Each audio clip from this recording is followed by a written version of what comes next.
언젠가 제가 어디서 읽었는지 기억은 전혀 안 나지만 어떤 김시성을 가진 한 젊은이가 국가 공무원이 되보려고 야심차게 꿈을 가지고 열심히 공부를 했더래요.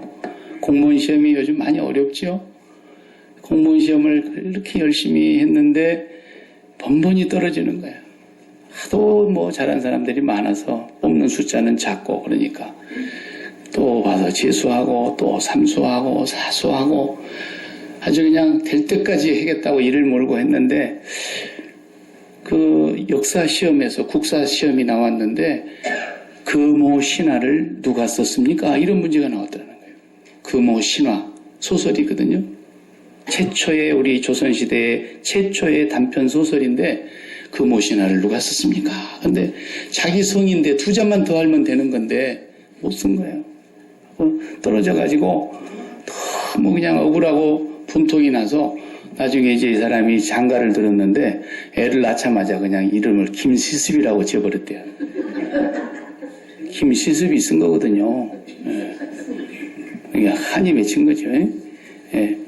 김시습이라는 사람이 조선시대의 3명의 천재 가운데 한 사람입니다. 예. 태어난 지 8달 만에 천자문을 뗀 사람이고요. 놀래도 안 해. 공부를 너무 잘해가지고.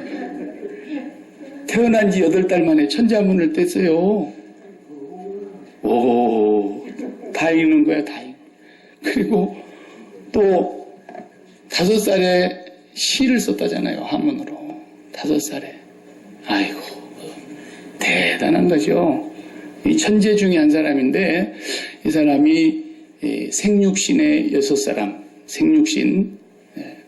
생육신을 6사람을 저도 잘 몰라요. 이맹전, 조여, 원호, 김시습, 성담수, 남효운 이 6사람이 생육신이라 그러는데 이 사람들 중에 이 김시습이라는 사람이 정치를 하다가 너무 실망해가지고 이제 정치와는 그냥 하직을 해버립니다. 왜 그랬냐면 잘 아시는 대로 그 수양대군이 계유정난을 일으켜가지고 자기 조카 어린 단종을 죽이지 않습니까? 그리고 조카한테서 왕위를 빼앗아가지고 자기가 세조가 된 거예요. 그걸 보니까 그냥 속에서 천불이 나는데 사대부 신하들은 그냥 하루아침에 마음을 싹 바꿔가지고 전하 그러면서 그냥 거기 가서 읊조리는 걸 보니까 너무너무 구역질이 난 거예요. 그래서 이 사람이 정치를 그만두고 한양에서 태어난 사람인데 온 조선 땅을 방랑하다가 저기 경주에 있는 금오산이라는 데가 있대요. 금오산에 들어간 거예요. 절간에 들어갔어요. 나중에 이 사람이 스님이 돼버립니다. 네. 그리고 59세에 세상을 떠나는데 그 금오산에 들어가가지고 거기서 최초로 이제 소설을 쓴 것이 바로 금오산에서 썼다. 그래서 금오신화입니다. 그 내용은 수양대군의 그 폐륜적인 나라의 종사를 뒤흔드는 조카를 죽이고 자기가 왕위를 찬탈하는 그것을 비판하면서 정치에 대한 정말 비관을 가지고 그 소설을 썼다 이거예요. 네. 수양대군의 눈에는 가시 같은 사람이었겠죠. 그러나 워낙에 백성들이 그를 추앙하니까 죽이지는 못했어요. 그런 생육신의 6사람이 바로 세상을 정치를 등진 사람들입니다. 그래서 수양대군 앞에 가서 무릎을 꿇을 수 없다 우리는. 그리고는 단종에게 목숨을 다 바치기를 각오하고 세상에서 정치를 떠나버린 사람들, 세상을 등진 사람들이라 우리가 그런가 하면은 바로 또 그 수양대군을 그대로 놔둬서는 안 된다. 이 사람을 끄집어 내려야 된다. 다시 우리 조선왕조의 정통성을 회복해야 된다. 이 썩어빠진 정치를 개혁해야 된다. 이렇게 한 사람이 누굽니까? 사육신입니다. 그 사람들은 6사람의 신하인데 이 사람들은 잡혀서 죽었죠. 예. 수양대군이 가만 놔두지를 않았습니다. 세조의 칼에 다 죽은 사육신. 그 사람들도 옛날에 우리 역사책에서 다 배웠죠. 그 사육신은 성상문, 박팽년, 하위지, 이계, 유성원, 유응부. 한수 사람은 생각나죠? 그 사람들이 6사람이 사육신으로 지금도 묘지가 있죠. 김수십이라는 사람이 이 사육신의 묘지를 만들었다는 그런 얘기도 전해 내려오고 있습니다. 왜 갑자기 조선왕조 얘기를 하느냐면 생육신은 정치를 등진 사람들입니다. 그리고 세속의 길을 떠나서 다 낙향하거나 뭐 이렇게 해서 어떤 사람은 스님이 되기도 하고 어떤 사람은 농부가 되기도 하고 정치에 모든 걸 접어버렸어요. 그러나 또 사육신은 이래서는 안 된다. 세상을 개혁해야 된다. 이 썩어 빠진 세상을 바로잡아야 된다. 투쟁해야 된다. 이렇게 생각했던 사람들이죠. 지금도 오늘날도 이 두 부류는 항상 있어요. 이 미국 땅에도 트럼프 끄집어 내려야 된다라는 사람들이 지금도 계속 있고요. 어떤 사람은 트럼프가 통치하는 동안에는 미국에서 안 살겠다라고 캐나다로 다 지금 넘어갔잖아요. 캐나다에서 산 사람은 미국을 등진 사람들이에요.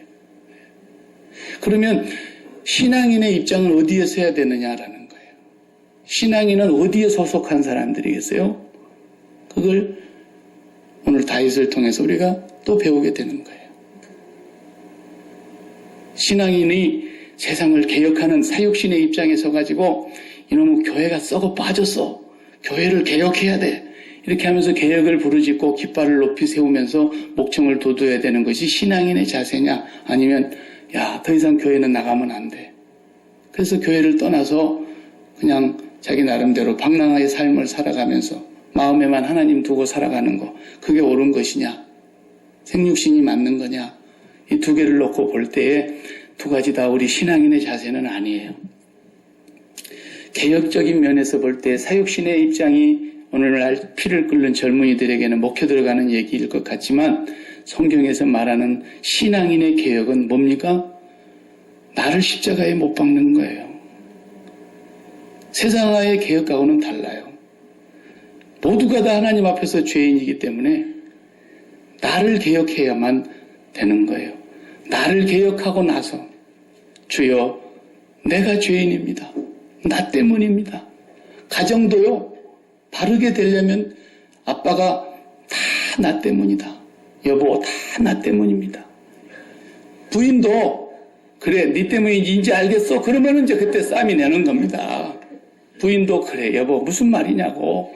내가 집안 살림을 잘못해서 이렇게 된 거다고. 그렇게 하면서 다 통해 작업해야 가정이 개혁되는 겁니다. 그렇게 가정이 개혁돼야 사회가 개혁이 되는 것이고 나를 개혁해서 밑에서 올라가는 것이지 나는 다 접어놓고 저놈 그러면서 나가는 개혁은 절대로 그건 개혁이 될 수 없습니다. 그렇다고 해서 생육신들처럼 이 교회 더 이상 다녀서 뭐 하겠느냐. 교회를 떠나자. 교회 무용론을 주장하는 거 이것도 하나님의 뜻이 아닙니다. 생육신의 입장이 신앙인과 조금 더 가깝기는 하지만 신앙인의 모습은 세상을 등진 것까지는 맞아요. 우리는 세상을 등진 사람들이에요. 세상 등지고 십자가를 보는 사람들이에요. 더 나아가서 세상을 등지고 하나님을 바라다 보는 사람들이에요. 세상을 사랑했던 것들이 나에게 실망을 줍니다. 여러분 세상 한번 사랑해봐요. 처음에는 좋은 것 같아요. 세상이 나한테 다가오는 것 같고 세상을 내가 다 지을 수 있을 것 같고 그렇지만 사랑하면 크게 다칩니다. 그 세상을 우리가 십자가에 못 박고 세상을 등지고 내 마음속에 담았던 모든 걸 다 뽑아내고 하나님이 그 안에 채워지면 하나님의 모든 충만하심으로 우리 마음이 채워지면 그래서 마음을 다하고 목숨을 다하고 뜻을 다하고 힘을 다해서 하나님을 사랑하는 마음이 채워지면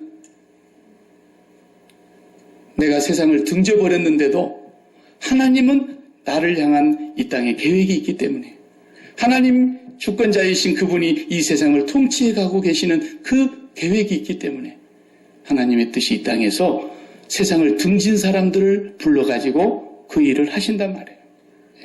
세상에 빠지고 세상을 사랑하고 그런 사람을 통해서는 하나님이 일하시지 않습니다. 괜히 지 혼자서 뛰고 난리치는 거지 하나님 쓰는 게 아니에요. 세상에 대해서 완전히 십자가에 못 박히고 갈라디아서 6장 14절에 바울의 고백대로 나는 예수 그리스도의 십자가에 못 박힌 거에는 자랑할 것이 없고 이제 내가 세상에 대하여 죽었고 세상이 나에 대하여 또한 그러하리라. 그래서 세상을 끝낸 사람들이 하나님이 오히려 그 안에 들어오셔서 성령이 충만하게 해서 그 사람을 통해서 이 땅에 하나님의 계획을 이루어 가신다. 우리는 생육신의 삶으로 세상을 그냥 등지고 허무주의에 빠지는 게 아니고 비관주의에 빠지는 게 아니고 가만히 있는 그런 삶이 아니에요. 보다 더 적극적으로 하나님을 사랑하는 데 성공해야 돼요. 그래서 우리는 주님의 십자가의 그 속에 은혜를 붙들고 하나님의 사랑이 얼마나 큰가를 더 깨닫게 해달라고 기도하고 하나님의 그 모든 충만하심으로 우리 심령이 채워지기를 기도하고 성령의 충만함을 날마다 사모하고 그렇게 할 때에 하나님은 세상을 등진 그리스도인들을 통해서 세상을 바꾸어 가신다 이 말이에요. 다윗을 통해서 오늘 그 부분을 보여주고 있는 거예요. 우리가 또 16장을 다 못 읽었고 5절에서 14절까지만 읽었지만 앞부분에서는 다윗이 막 급히 도망갔잖아요. 지난주에. 맨발로 도망갔어요. 왕의 신발을 신을 시간도 없을 만큼 급히 도망을 갔어요. 법궤가 따라오는데 아사라 내가 어떻게 내가 가는 길에 하나님을 내 입장으로 끌고 갈 수 있겠느냐. 법궤는 제자리에 갖다 모셔놓고 만일에 여호와께서 나를 기뻐하셔서 다시 되돌아와서 거기에 뵙게 하시면 내가 여호와를 배울 것이고 하나님께서 이렇게 쫓겨가서 내가 어떻게 되는가를 하나님이 선히 여기시면 어쩔 수 없지 않냐. 옛날에 우리가 사무엘 상 볼 때 엘리 제사장의 두 아들하고 너무 다르잖아요. 엘리 제사장 두 아들 홈리와 피느하스는 전쟁에서 자기들이 이기려고 하나님 앞에서는 그들이 전혀 하나님을 멸시하고 업신여기고 하나님을 두려워하지 않았던데 전쟁터에서 이기겠다고 괴를 끌어다 놓고 싸웠잖아요. 그렇지만 전쟁에서 패했고 둘 다 죽었고 괴도 빼앗겼고 괴를 가져간다고 되는 게 아니라는 거예요. 예. 다윗은 이제 신앙을 회복하고 내 주업이 하나님 다시 회복하는 것이다. 하나님 아버지께로 내 마음을 돌리는 것이다. 하나님 아버지 마음을 사는 것이다. 압살롬은 반대로 백성의 마음을 샀잖아요. 백성의 마음을 도적질했잖아요. 다윗은 하나님의 마음을 사는 것에다가 전심전력하고 그의 신앙이 지금 회복하는 과정 속에서 오늘은 보면 더 기가 막혀요. 안 읽은 1절에서 4절까지 보면은요. 옛적에 나라를 평정하고 왕이 돼가지고 이제 체험으로 한 일이 뭐예요? 처음으로. 야, 사울의 집안에 혹시 살아남은 자손이 있는가 좀 봐라. 요나단을 생각해서. 찾았더니 누구 찾았어요? 요나단의 아들 무비보셋을 찾았어요. 장애인이었어요. 두 다리를 다 절른 거예요. 그 아들을 시바가 돌보고 있었어요. 사울의 집안에 사울의 신하였죠. 그래서 사울의 집안에서 시바가 그것을 돌보고 있었는데 그 아들 찾아왔어요. 벌벌벌벌 떨고 왔는데 다윗이 그를 자기 상에서 왕자의 한 사람처럼 대접하고 자기와 같이 먹는 왕자로 세워줬어요. 그리고 시바 네가 재산을 돌려줄 테니까 사울의 집안의 재산을 다 가지고 가서 네 주인 무비보셋을 잘 보살펴라 그랬잖아요. 그랬는데 다윗이 도망가는 길에 시바가 나온 거예요. 오늘 본문에 안 읽었지만 나귀에다가 떡 200개 하고 건포도 100송이하고 여름 과일 100개와 포도주 한 가죽 부대를 싣고 다윗을 맞는지라 1절에 그랬어요. 다윗이 당연히 무비보셋이 따라 나올 줄 알았죠. 도망가는 그 대열에 안 보여. 네 주인 무비보셋 어딨냐? 그러니까 거짓말을 하는 거예요. 예, 왕이시여. 오늘 이스라엘 모든 백성들이 압살롬을 따라가서 그 이스라엘 모든 백성들이 다시 사울의 집안의 후손, 유일한 후손 무비보셋인 자기에게 다시 왕권을 돌려줄 것이라고 자기가 착각을 하고 지금 마음이 들떠가지고 왕을 나와서 맞이하지 않고 있습니다. 이 거짓말한 거예요. 거짓말이거든. 19장에 가면 다 드러나요. 예. 자기 주인을 모함하고 거짓말로 다윗에게 마음을 얻어보려고. 예. 이런 사람들이 정치형은 많이 있잖아요. 예. 시므이도 지금 그러고 있는 거예요. 저 시바도. 그런데 그 다음에 이제 우리가 또 읽은 기가 막힌 내용 나오지 않습니까? 뭔 얘기입니까? 시므이. 또 사울의 집안에 종 하나가 있었는데 이 사람들은 끝까지 죽을 사울 왕을 추앙하는 사람들이에요. 네. 우리는 일부 종사다. 우리 앞에 왕은 사울밖에 없다. 이런 사람들이 그 속에 살아남아서 다윗이 다스릴 때 그 대세에 굴복하고 눌려있다가 다윗이 망해가지고 도망가는 그 모습을 보니까 이렇게 10년, 100년 묵은 채가 내려가는 것 같아요. 그래 막 쫓아나와가지고 여러분 보세요. 한번 그 그림을 가만히 머릿속에 그려봐요. 다윗과 그 왕 신하들과 대장들과 장수들과 군인들과 백성들이 그 행렬을 많이 따라가지는 않았을 거예요.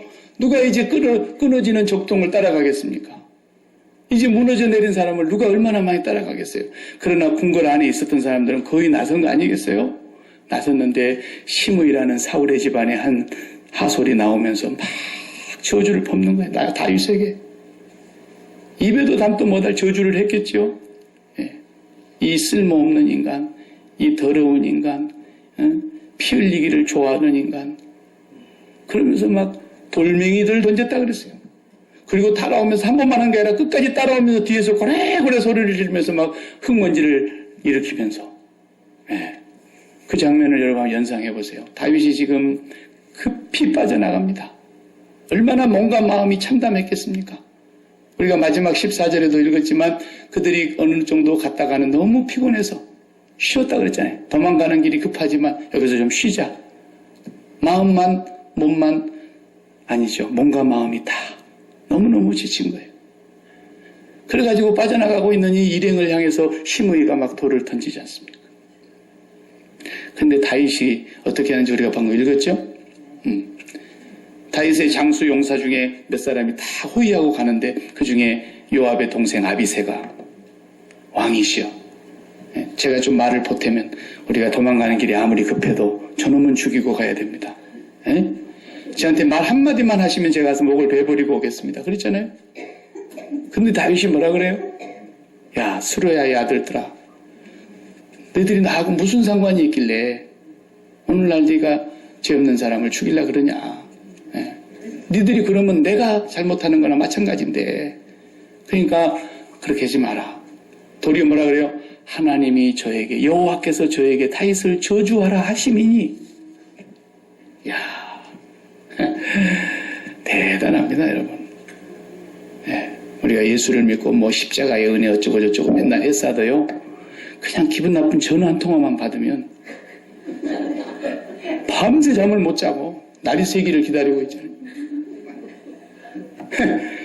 예수 믿는다는 거 다 헛것이에요. 어떤 때 보면 여러분이 아니고 내가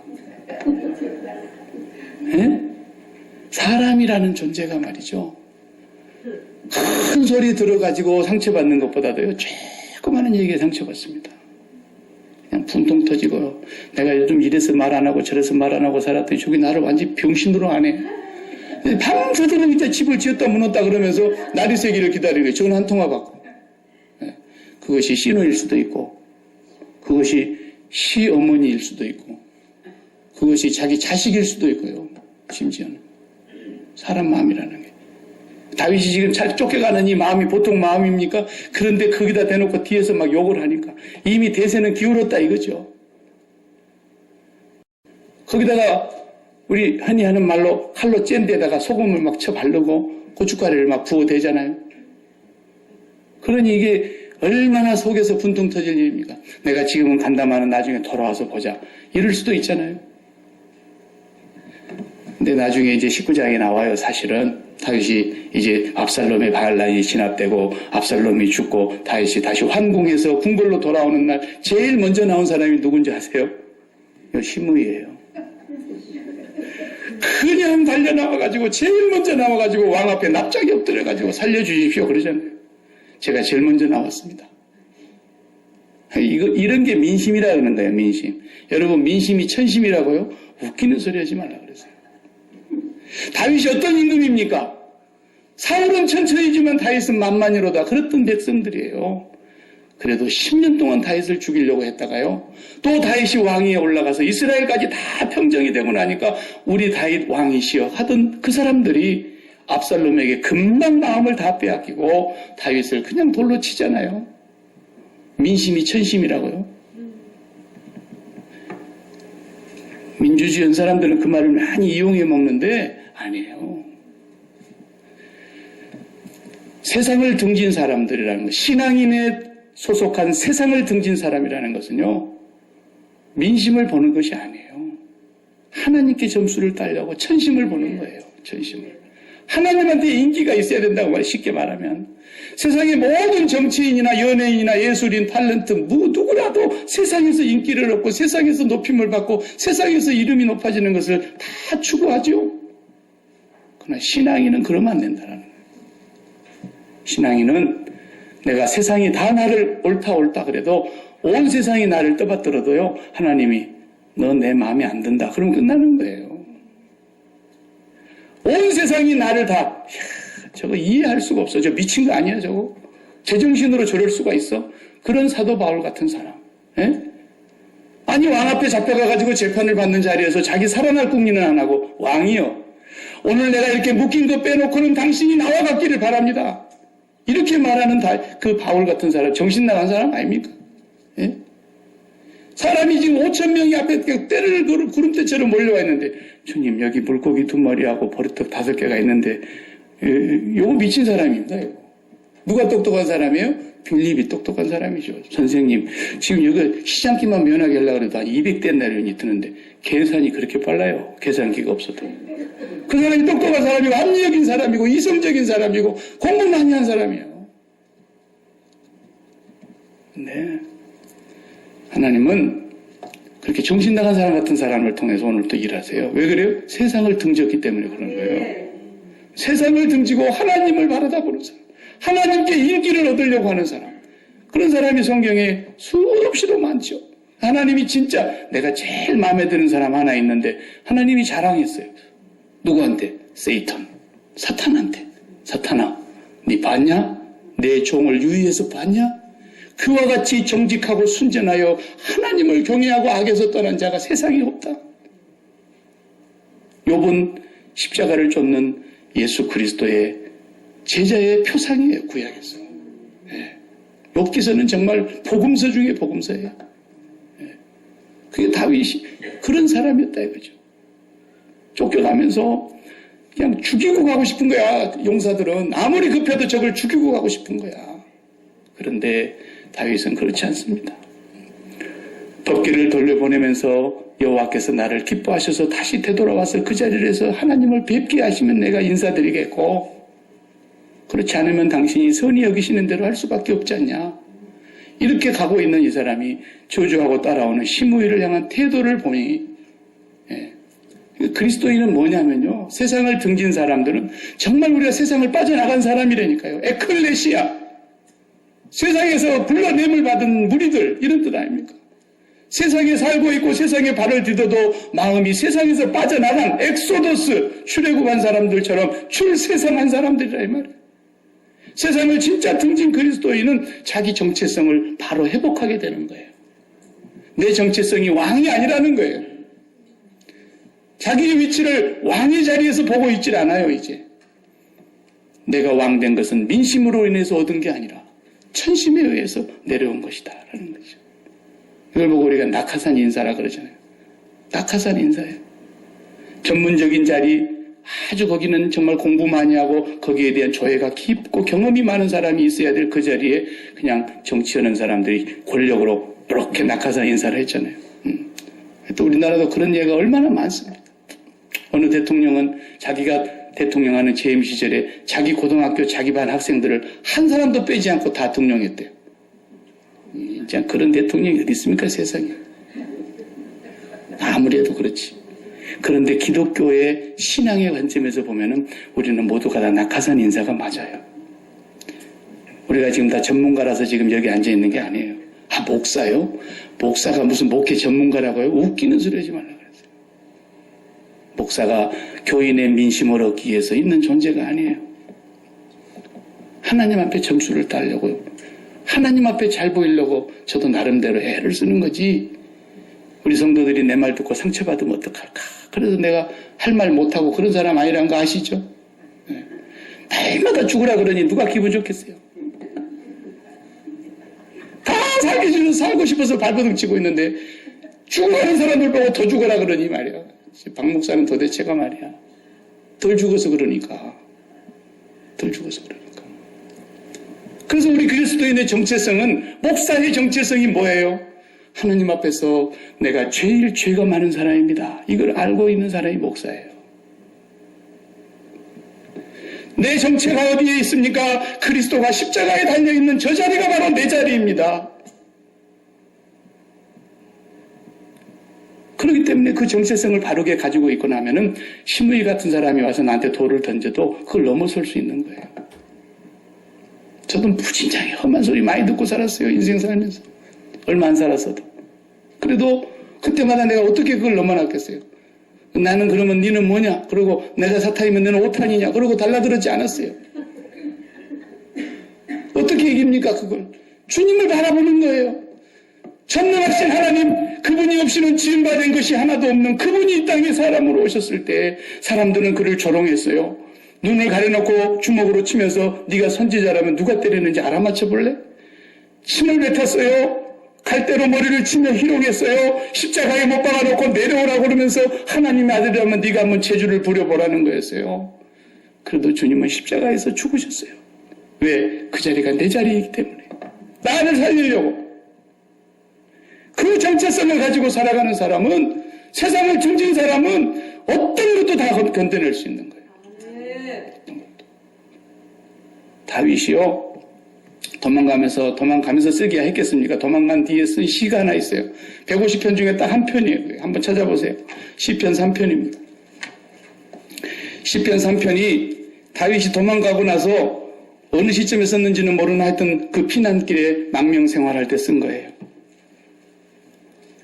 장로님 한번 이거 넘겨주세요. 하면 제가 오늘 큰 서비스 해드리는 거예요. 성경 안 찾아도. 자, 읽어보세요. 여호와여, 나의 대적이 어찌 그리 많은지요. 일어나 나를 치는 자가 많으니이다. 2절. 많은 사람이 나를 대적하여 말하기를 그는 하나님께 구원을 받지 못한다 하나이다. 이거 보세요. 이거 보세요. 이제 쟤는 끝났어. 하나님이 저를 버렸어. 모든 사람들이 다윗이 쫓겨가는 모습을 보면서 그렇게 말하더라는 거예요. 3절. 여호와여, 주는 나의 방패시요 나의 영광이시요 나의 머리를 드시는 자신이다. 다윗이 고백하는 거 보십시오. 여호와는 나의 방패이십니다. 나의 영광이십니다. 나의 이 부끄러움 당하는 머리를 들게 해주시는 분이십니다. 이렇게 말하는 거예요. 여기 말을 우리가 잘 이해해야 돼요. 3절에 이 나의 방패시요, 이 나의 영광이, 이런 말은 무슨 말이냐면요, 다윗이 지금 기도하는 거 아닙니까? 하나님 앞에 호소하면서 부르짖어 기도하는 건데요. 하나님 나에게 찾아오셔서 나의 왕위를 다시 되돌려 주시고, 하나님 제 원수 같은 내 몸에서 난 저 자식 저거 죽여주시고, 하나님이 나의 방패이시니까 공격에 오면 하나님이 다 막아주시고, 그런 얘기가 아닙니다. 그러면 주어가 누군데요? 주어가 나잖아요. 나. 보통 예수 믿는 사람들이 다 보면은 주어가 항상 나야. 그리고 내가 계획하고 내가 소원하고 내가 뜻하는 바가 다 있어. 그런데 하나님이 방패이시니까 와서 막아주시고, 하나님이 피난처시니까 나를 감싸주시고, 하나님이 피할 바위시니까 나를 지켜주시고, 항상 내가 주어가 돼요. 그건 신앙이 아닙니다. 진짜 신앙은 하나님이 방패이십니다. 지금 내가 쫓겨가고 있는 이 문제는 내 일이 아닙니다. 내가 왕위에서 지금 놔두고 도망가고 있는데, 이 피난길에 올라 있는데 내가 다시 돌아갈 것인가 말 것인가, 그 내 일이 아닙니다. 하나님의 일이십니다라는 걸 고백하고 있는 거예요. 우리가 하나님을 수단으로 나를 이용해서 법궤를 끌고 가가지고 우리가 전쟁터에서 이겨보자가 아니고, 하나님이 목적이세요. 하나님이 갖고 계시는 불변하는 뜻과 계획이 있어요. 그거 바꿀 수가 없어요. 그래서 당신이, 내가 죽고 사는 것은 당신의 일입니다. 내 일이 아닙니다는 거예요. 나를 살려주십시오 방패가 되신 하나님이 아니고, 하나님이 목적이시니 살든지 죽든지 내 몸에서 하나님이 영광을 받으십시오라는 거예요. 살든지 죽든지 내가 왕위로 복귀하든지 쫓겨가서 다시 못 돌아오든지 그건 당신의 일이고, 당신이 계획하신 당신의 이름, 당신의 영광은 훼손되지 않아야 될 거 아닙니까? 그 얘기라는 말이에요. 그러니까 나중에 기도가 달라지요. 4절에 보면 내가 나의 목소리로 여호와께 부르짖으니 그의 성산에서 응답하시리. 그의 성산이 어디입니까? 법궤 놔두고 온 데를 말하는 거예요. 자기와 함께 가고 있죠, 물론 하나님도. 그러나 임재하고 계신 그 법궤가 있는 자리에서 하나님이 응답하실 거라는 거예요. 내가 가는 곳에서 반드시 하나님이 나를 내 편 들어서 내가 싸워서 이기게 하신다는 차원이 아니고 하나님께서 계획하고 계신 그 자리에서 나를 다시 불러들이실 거라는 거예요. 하나님의 뜻이면. 5절에 보면은 내가 누워 자고 깨었으니 여호와께서 나를 붙드시면 피난 가서 편안히 잠잤다라는 거예요. 발 뻗고 잤다는 거예요. 그렇게 단잠을 잤다는 거예요. 왜? 하나님이 나를 붙드시는구나 하는 걸 경험했다 이거죠. 6절에 보면 천만이 나를 에워싸 친친다 해도 나는 두려워하지 아니하리로다. 이제 마음에 평강이 자리 잡았어요. 확신이 있었어요. 네. 내가 그분으로 다시 돌아가서 그분을 배웠든지 그분이 나를 기뻐하지 아니하여 내가 이곳에서 끝나든지 그건 내 알 바 아니고 내 메인 잡은 여호와를 얻는 것이다라는 거예요. 그래서 그분 안에 내가 있음을 알고 그분의 계획과 그분의 약속과 그분의 언약 안에 내가 있음을 알고 그는 편안히 잠을 잤다는 거예요. 마지막 7절에 여호와여 일어나소서. 이제 여호와의 뜻이 성취되기를 기도하고 있는 거예요. 여호와여 일어나소서. 나의 하나님이여 나를 구원하소서. 주께서 나의 모든 원수의 뺨을 치시며 악인의 일을 꺾으셨나이다. 완료형으로 썼어요. 아직 전쟁이 끝나기도 전인데도 완료형으로 했다니까요. 하나님이 그 뜻을 이루실 것에 대한 확신이 왔어요. 세상을 등진 사람들은요, 하나님이 목적이세요. 네. 우리는 꼭 하나님께 다 맡깁니다. 그러면서도 끝까지 한 손을 붙들고 있잖아요. 그래도 내가 생각하는 바대로 됐으면 기왕이면 좋겠습니다. 요게 있는 거예요. 아니에요. 우리는 그리스도와 함께 죽은 사람들이에요. 내 뜻이 없어요. 내가 원하는 바 모든 뜻은 선악과를 먹고 내가 만들어낸 것이에요. 내가 선악을 판단하고 앉아있는 거예요. 우리는 선악과 먹음을 다 토해내야 돼요. 나는 선악을 알 수가 없어요. 옳고 그름을 분별할 수가 없어요. 반드시 내가 배운 바, 내가 경험한 바, 내가 아는 바 합리적이고 이론적인 것은 이렇게 돼야 맞는 것이 답인데 하나님의 뜻 속에서는 그렇지 않을 수 있어요. 그래서 그분에게 모든 것을 다 넘겼으면 살든지 죽든지 내 몸에서 그리스도만 존귀케 되면 된다는 것을 고백해야 돼요. 그걸 십자가를 지는 사람들이 고백할 수 있는 거예요. 세상을 등진 사람들의 삶인 거죠. 다윗은 지금 쫓겨가는 이 마당 속에서 우리에게 많은 걸 가르치고 있어요. 교훈하고 있어요. 마침내 하나님께서 다윗을 통해서 언약하신 것을 반드시 이루십니다. 남김없이 이루십니다. 그런 하나님을 우리는 아버지로 모시고 있습니다. 그 아버지는 절대로 우리가 잘못된 길로 가는 걸 원치 않으시고 너희가 악할지라도 자식에게 좋은 걸 줄 줄 알지 하물며 하늘에 계신 너희 아버지께서 구하는 자에게 좋은 것으로 주시지 않겠느냐. 그 좋은 것이 아버지가 보실 때 좋은 거라는 걸 기억하셔야 돼요. 내가 좋고 나쁨을 분별할 수가 없음을 고백하셔야 돼요. 십자가에서 그리스도와 함께 죽음으로써 우리는 선악과를 토해낸 사람들입니다. 오직 아버지 안에서 모든 것이 결정될 것입니다. 세상을 등지는 사람은 다윗처럼 하나님께 민심을 의지하지 않고 하나님을 의지하는 사람입니다. 하나님의 마음만 얻으면 된다고 생각하는 사람. 자기는 한없이 부족한 사람. 그래서 옛날에 다윗이 신앙이 좋았을 때 고백들을 다 보면요. 죽은 개 같은 나를, 벼룩 같은 나를 그렇게 표현하잖아요. 자기가. 신앙이 출중할 때는 늘 그 의식이 있었어요. 근데 이게 무너지려고 그러면요. 사람이 자기가 우쭐해집니다. 목사도 그러는 거예요. 또 교인들이 막 우리 목사님 그러고 막 다른 교회 교인들이 와갖고도 막 우리 목사님 그러면요. 사람들이 등 뒤에서 막 높이면 갑자기 자기가 그렇게 된 줄 알아요. 그러면 하나님이 그냥 구덩이에다가 내 동댕이 치셔가지고 내가 거름 무더기 같은 곳에 살아야 될 존재인 것을 고백하게 하시고 내가 정말로 십자가에서 저주를 받아야 될 그 자리가 내 자리인 것을 철저하게 깨닫게 해주시고 내가 이만한 사랑 받을 이유가 손끝만도 없고 머리끝만도 없는데 하나님 너무 큰 은혜를 주셨습니다라는 걸 깨닫게 할 때까지 하나님 우리를 바닥으로 내리치시는 거예요. 다윗이 이 과정을 거쳐서 다시 회복이 되는 겁니다. 그걸 기억하셔야 됩니다. 기도하십시오.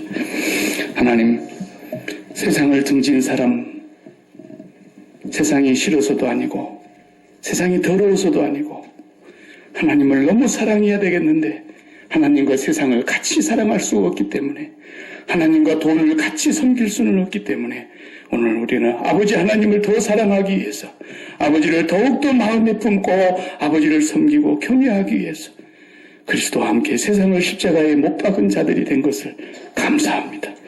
날마다 주님을 붙잡고 십자가의 은혜를 기억하고 생활하며 살아가는 저희들 되게 하여 주시옵소서. 비로소 하나님 우리의 신앙을 인정해 주셔서 이제는 우리가 더 이상 세상에 빠지지 않고 세상에 노란하지 않고 세상과 엮이지 아니할 것을 믿어 의심치 않아 우리를 통해서 세상을 향한 하나님의 뜻을 이루라고 사명을 맡겨주시는 그 자리까지 저희들이 나아갈 수 있도록 인도하여 주시고 믿음을 더하여 주시고 충만케 하여 주시옵소서. 예수님의 이름으로 기도하옵나이다. 아멘.